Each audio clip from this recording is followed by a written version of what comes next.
je me suis très vite intéressé à la Révolution elle-même et j'ai eu cette idée d'essayer de la comprendre en prenant deux événements qui correspondraient à deux lieux. Je travaillais à l'époque à une réflexion sur la réinvention de la muséographie de la conciergerie. Donc j'étais seul dans la conciergerie, notamment dans la cellule, ou ce qu'on appelle la cellule de Marie-Antoinette, et j'ai eu très vite la conviction que j'avais mon sujet.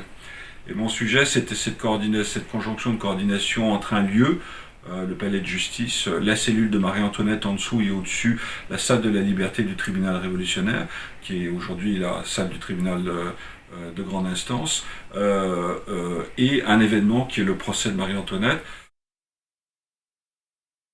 Du 17 au 23 juin, on a tous les principes de la Révolution française, mais on en a aussi la psychologie, on en a les mots et on en a la violence.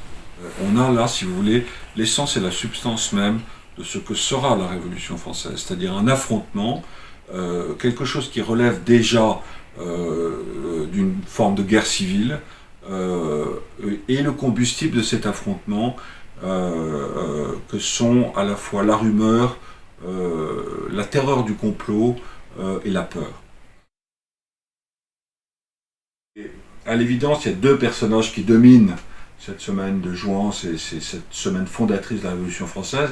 C'est du point de vue de la théorie, c'est Sieyès. Il est l'homme du 17 juin, l'homme qui, si vous voulez, théorise et formule ce renversement de souveraineté et qui va pousser les députés du tiers-État à se constituer Assemblée nationale. Puis le deuxième, à mon avis, personnage essentiel, c'est le comte de Mirabeau, qui est le seul représentant de la noblesse qui est élu par le tiers-État à Aix-en-Provence, qui va être le moteur de cette semaine de 1789, et notamment par les propositions qu'il fait le 23 juin.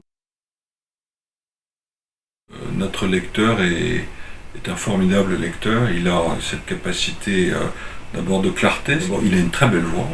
Il arrive à restituer les rythmes même de l'écriture. C'est comme un souffle vivant, hein, une écriture, c'est quelque chose de très particulier. Et il a cette capacité à percevoir ces rythmes-là et à les restituer à l'oral. J'ai été frappé de ça en l'écoutant, et donc je suis très heureux de cette extension, cette dilatation du livre à travers l'espace et la voix.